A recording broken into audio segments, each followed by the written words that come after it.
Women like men to look at them. Look at the beauty industry. Look at fashion, makeup, all the things for hair and the nails that y'all hate. It was all invented and sold to us because we know it gets your guys' attention. We lie and say it's all about, oh no, I dress up for myself. I do it to like look cute with my girlfriends and stuff. And yeah, there's a little bit of that, like when we were little and we'd play dress up. But when we all get together, hang out and like watch movies or whatever, we're not wearing stilettos. We're just not. And going to the club to look cute for ourselves, whatever, it's just not true. I think some women might be lying to themselves about it. But the truth is, we really like you guys to look at us. So we're going to talk about that today. And I'm going to try to give away more secrets about what we women are actually thinking. You guys probably already know it, but I've never heard a woman admit it. Welcome back to Far From Eden.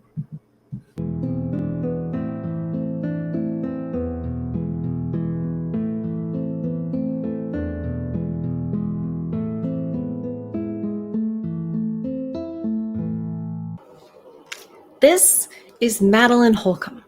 She is the science and wellness writer for CNN. She wrote an article called After Years of Progress on Gender, the Male Gaze is Back. Dun, dun, dun. Anyway, want to show her to you. Also, kind of borrowed that thing from Better Bachelor. I think he's a great creator. The reason I reference him is because he's one of the ones that red pilled me. Anyway, this is Madeline Holcomb. We're going to read what she wrote, and I'm going to give the other side of it, reveal as much as I can, even if it's personal, about how we really feel when you guys look at us, what it means, what we really think versus like, is it somebody who's good looking to us? What if it's not? Do we still like that guy to look at us? That's, well, we're going to get into that. I am just not going to be shy. So anyway, the reason to look at her is because she's cute, right? She's kind of cute. But as far as her talking about the male gaze, okay, the reason she smiles like this is what all girls do. We have a certain face and angle, the face that we make, an angle that we do.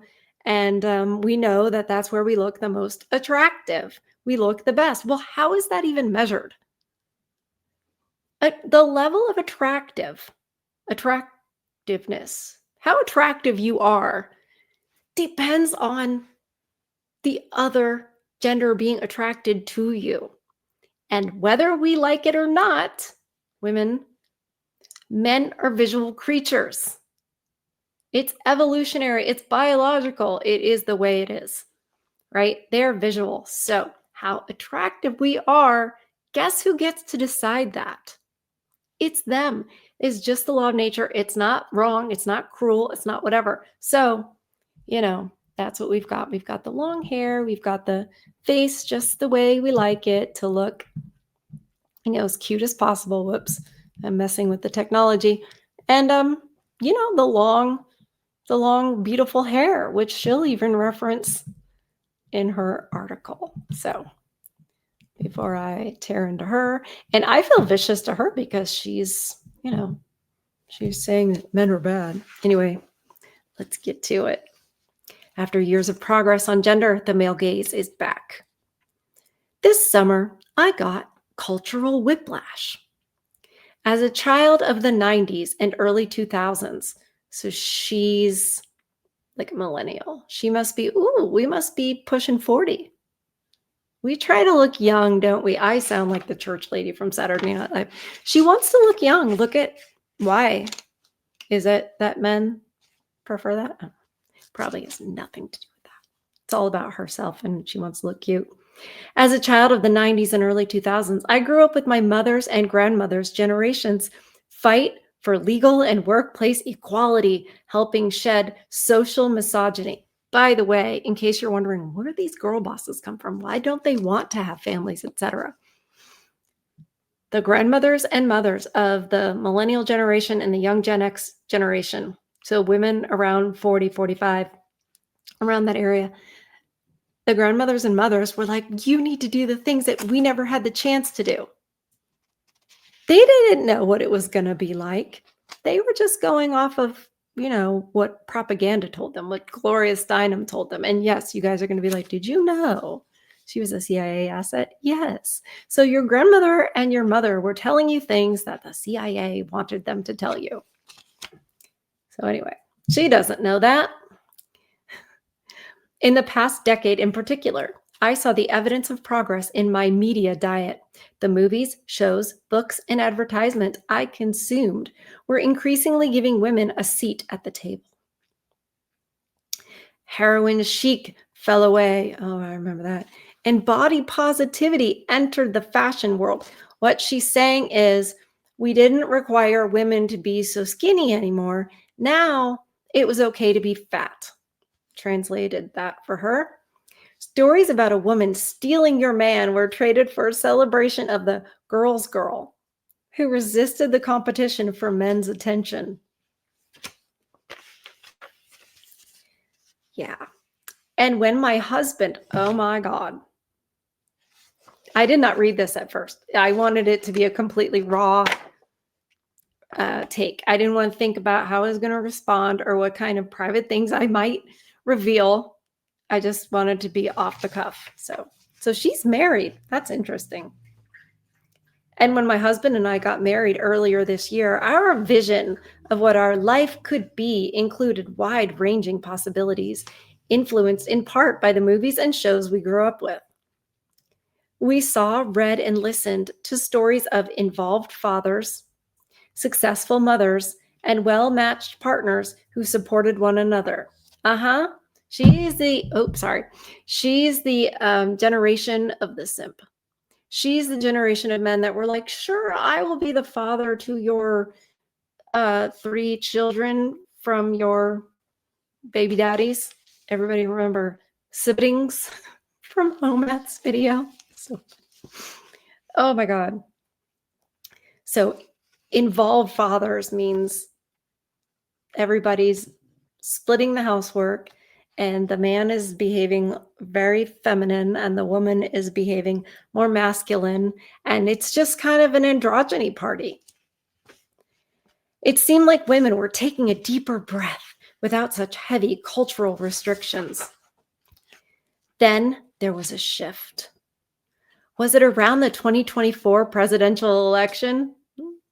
Or since the overturn of Roe v. Wade? Maybe when men's rights activists pushed back against #MeToo. Yup. And Amber Heard helped with that big time in 2022. Because yes, men can be abused. Tell them, Johnny, tell them that I, Johnny Depp, a man, that's what she said, that's what she said on her recording, can be abused. Yeah, and we all heard it. And women didn't want to be that. Whatever the catalyst, a change in the political environment seemed to connect with a social change that brought back narrow and at times constrictive ideas of womanhood depicted in media. Yeah, because the men said no. The men said, we don't want that, and we don't have to deal with that. This is MGTOW working. It just is. This is MGTOW working. The recent rise of weight loss medications coincided with social media influencers sharing ways to get smaller and no longer celebrating bodies of all sizes. That's right. Even Lizzo went on a giant diet. Oh my God. And that, I think, had to do a lot with Kevin Samuels. He was, remember that sound effect he had? Yeah, he was like, men don't want this. Look at really, wealthy men and men of high status or whatever, basically the men that can have their pick. Who do they pick?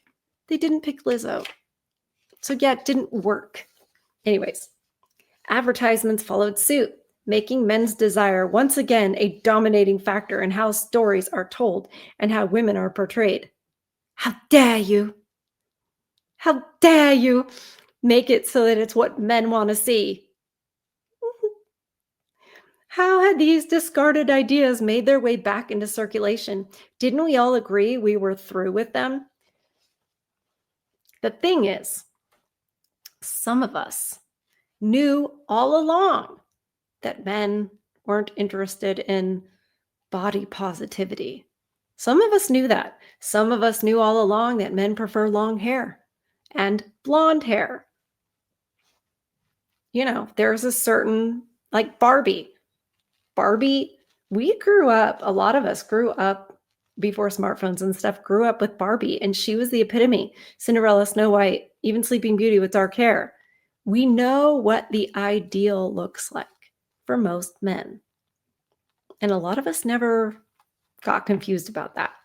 We didn't say, oh, I'm just going to do whatever and then make excuses for it and then demand that men want that. No.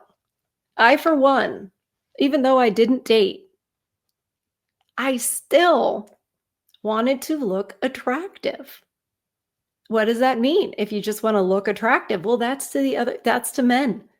And I never thought about it until actually recently, having this channel. Like, wow, yeah, we really do. We definitely don't want to look unattractive, to a guy. Now, are there some days where you're just like, oh, I'm just going to throw this on? Yeah, but still. And I've done that ever since I was 10 or 11 years old. So I'm telling you the truth. And most women are going to lie about it and say it's just for them. But it's not. We want to look pretty. We want you guys to think we're pretty. I'll talk about what we want the women to think in a little bit. Okay. How had these discarded ideas made their way back into circulation? Didn't we all agree we were through with them? You guys disobeying. The culprit, I have learned, is the male gaze. It was always there, but now it has stepped back into the spotlight. Back to the male perspective. How dare you guys have a perspective? Didn't we tell you to shut up? Why didn't you listen? The male gaze came roaring back this summer. American Eagle, right on, whose partner brand, Aerie, has been known for marketing underwear to women with imagery that celebrated stretch marks, cellulite in a range of body sizes. I'm a woman. I don't want to see that. Most women I know don't want to see that. They're lying. They're all lying. And you guys kind of know it, but I want you to hear it from a woman. They're all lying. The emperor has no clothes on. Oh my goodness. All right, so stretch marks, cellulite in a range of body sizes. Ran a controversial ad campaign starting in July. The ad sells jeans to women featuring actress Sydney Sweeney, who many men see as a hanky-panky symbol, insinuating the clothing would make men find them more attractive. Yeah, we want men to look at us the way they look at Sydney Sweeney. We do. Even no matter what age you are, it's just an instinct in us. God, quit lying, women. And the women in the chat, what do you guys think? I know we have women in the chat sometimes. Michelle, Samantha. Oh my gosh. Dawn. Sorry, Dawn. Oh, you've been taking care of your man so much, we haven't seen you. Okay. Then there was ELF Beauty campaign ELF campaign led by comedian famous for DV jokes. Which one was that? And disdain of primarily female audience. And this year saw viral content around an OF star's attempt to break the world record, for most hanky-panky partners in one day. We got Bonnie Blue and Lily Phillips. Who knows which one it is? It doesn't matter. Gross. A lucrative career move made even more viral by her bashing the wives and girlfriends of her hanky-panky partners and suggesting Men cheating is the fault of the women who aren't available enough for the hanky-panky. And she's not wrong. Those women are not wrong. And there is a reason why the men's rights advocates, some, I don't want to speak for all, speak highly of some of those women. It's because they're like, at least they understand that we are lonely and touch starved. I don't agree with that, promiscuity and immorality, but I do agree with calling out the starving the men out and not sleeping with your husband, or not even acknowledging that, average men exist. Quote, most typically, the male gaze is about representing women in media solely to satisfy heterosexual men, said Dr. Linda Tunke Zayer, professor of marketing and John F. Smith Jr. chair in business administration. We don't care who they are. It's exactly the same. They're all there. In the eye of the beholder. If you're observing women in movies, TV, fashion, social media, and marketing, and they don't feel as fully materialized as their male counterparts, that is the male gaze. Oh, shut up. No one's forcing these women to take these roles, right? Don't take the roles. Hold out for something better. But that's the thing. Oops, I forgot to take this. That's the thing. We want to be seen like that. The ones who talk like this are usually the ones that have no luck with men. So Chickadee here, which we saw earlier, Madeline Holcomb, she has a man. So she must just be saying all of this. Maybe she wants a better one. I don't know.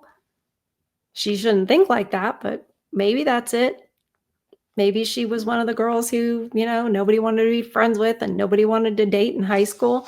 I don't know. Maybe she's saying this because this is now the type of thing that makes you popular and gets you, gets your writing picked up. Because trust me, if you write things that I would write, nobody wants to hear it. No one wants to hear it. So we have to do it in a free press type of way, in a free accessibility. So I can decide what I say and you guys can decide what you listen to. The woman's value is reduced insofar as existing for pleasure or basically an object. The thing is that we used to be valued for our fertility. But then when we decided not to do that, men were like, I don't know. Yeah, exactly. The truth is the truth. It's Bond girls and long, lingering shot panning up to a woman's body in an advertisement for soda.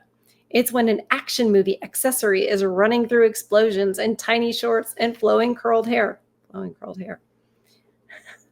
Before collapsing helplessly in the hero's arms. And a social media star making a recipe while all dolled up and explaining her steps in a soft, sultry voice. This really makes them so mad. It makes them so mad. These are the same women who were the suffragettes, if you catch my drift.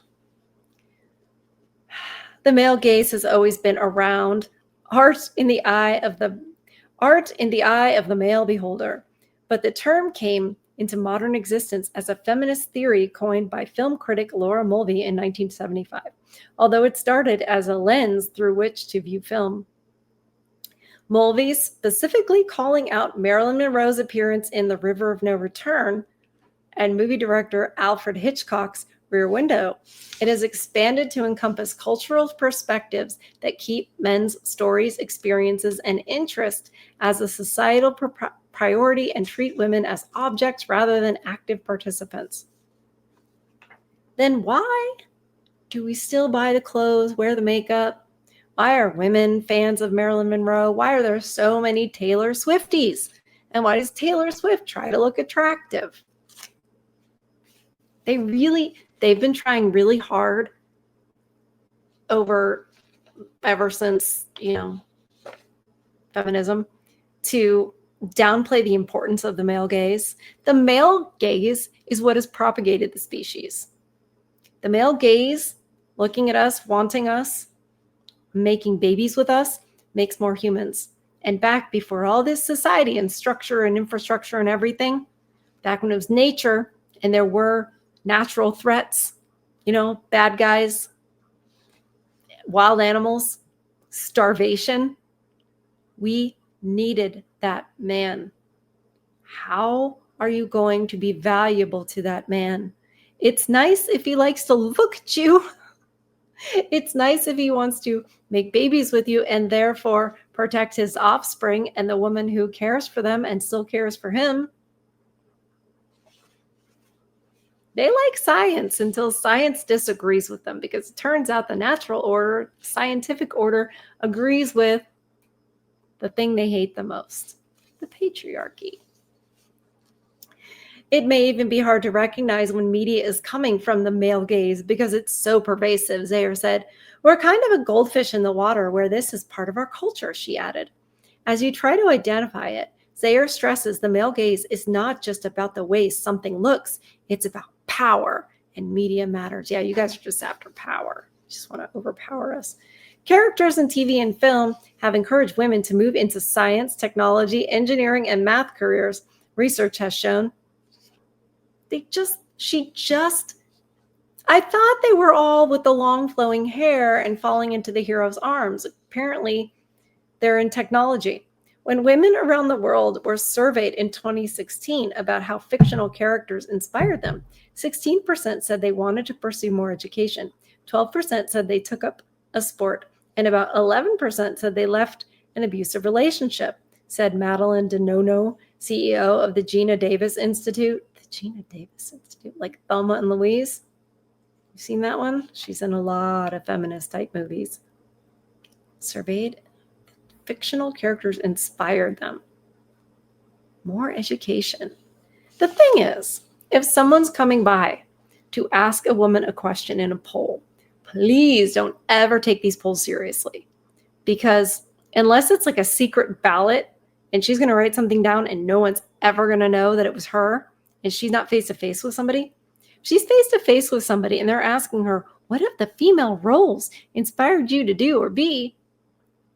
She's not going to say, oh my gosh, so-and-so was so beautiful in that movie. She's not going to say that because we're trained not to. But that doesn't mean it's the truth. Women are capable of lying, and we're good at it. We'll talk about what's pervasive. What happens in a world of make-believe has real-world impact. Yeah. Join us on Sunday evenings over at Literary Archaeology, where we can look at some of that fiction and talk about the influence it has on culture.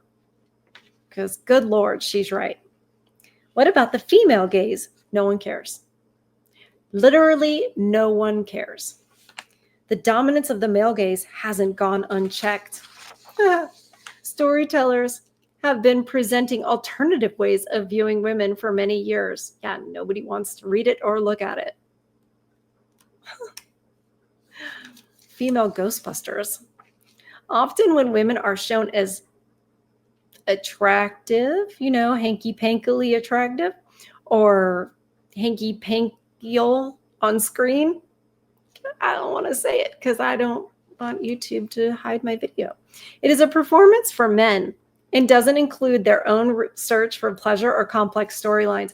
Who remembers 50 Shades of Grey? Who remembers who watched those movies and who read those books? Young lady, you're telling fibs. On the other hand, there is the female gaze with shows like movies like Bridgerton. There's a lot of stuff in there. Portrait of a Lady on Fire, demonstrating how women can be, without being objectified. Mothers and daughters weren't accessories to the men in their lives when Greta Gerwig joined the ranks of the few female Academy Award-nominated characters for 2017's film Lady Bird. The film's focus on a mother-daughter relationship helped audiences explore. That's rigged. Come on. Don't tell me that means anything. Tell me what people went to watch. Did people go to watch Lady Bird? No. They just give them some trophy. Like, thank you for continuing our narrative that we want to continue. Gloria Steinem. One of the most successful comedies of 2011 and all time is a film about an ensemble of women of different races, family structure, and body types getting together in Bridesmaids. That's not why people liked it. Oh my God. It's hard to tell Maya Rudolph, Kristen Wiig, or Melissa McCarthy that women aren't funny, a trope that falls outside the narrow confines of the male gaze. Yeah, I hated that movie. It was crass. It was terrible. It didn't show anything. It didn't show anything except, yeah, that's a whole other show.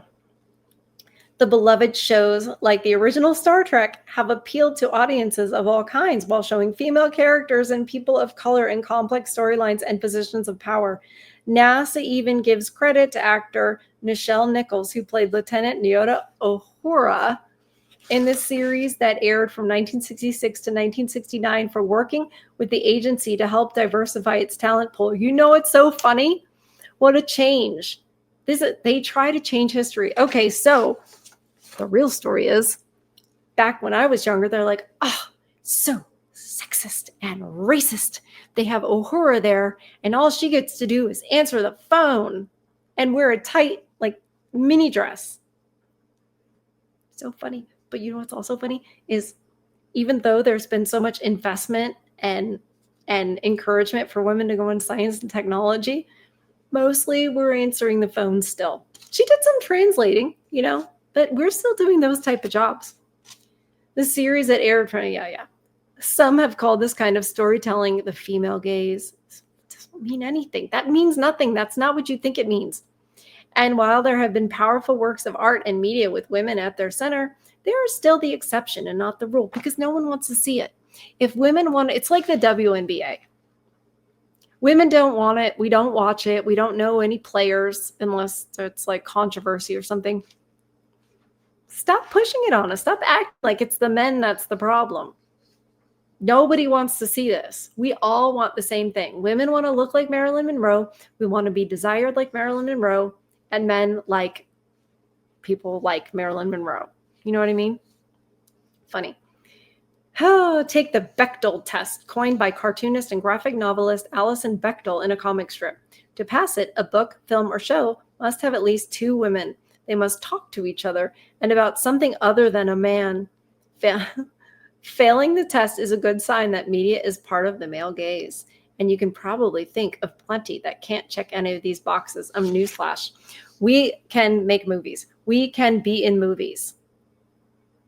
So if those things aren't there, it's because there is no market for them. It's just not, which means that women don't want to see it. We want something different. And they keep making us think we should have something else and saying it's your all's fault. And because of that, in public and stuff like that, women don't want to admit it. But it is true. We love it when you guys look at us. We love it when you guys desire us.